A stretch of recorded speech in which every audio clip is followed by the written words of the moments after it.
Do'stlar, buni qaranglar, xor bo'lib yotishini Captiva'lar. 150 dan boshlab 200 millionga, 220 milliongacha bo'lgan Captiva'lar. Nimadirlar qilingan men beriga, ekspertiza qilinganmi?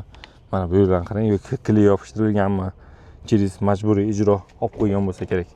Buni qaranglar, ichini.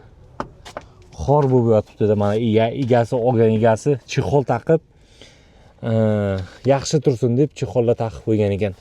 Disklar ham almashtirgan, qaranglar. Mana qaranglar, bu katta disk qo'yilgan, ko'rasan. Yaxshi balonlar ham qo'ygan olgan egasi. Shuni qaytarib bergan, to'la olmagani uchun. Mana bu radnoylari, mana bunaqa disklar bular.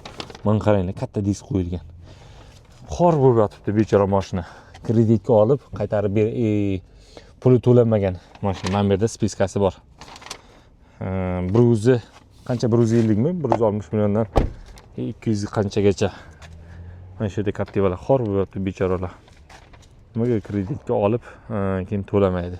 Yoki kreditga olgandan keyin uni bironta kafolatchi bo'lish kerak. Agar siz to'la olmay qolsangiz, boshqa to'lab berish kerak. Hech qachon kreditga olmanglar o'rtoqlar. Faqat olsangiz mashinani naqd bo'lgan. Mana buni ham qaranglar, xor bo'lib yotibdi bechora mashina.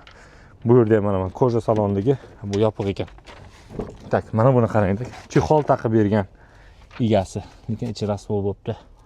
Chexol taqib qo'yibdi. Ana mashina yaxshi saqlansin deb, lekin endi kimlar haydaydi buni noma'lum. Bu yerda ham shuncha mashina xor bo'lib yotibdi. Egasidan qaytib kelib.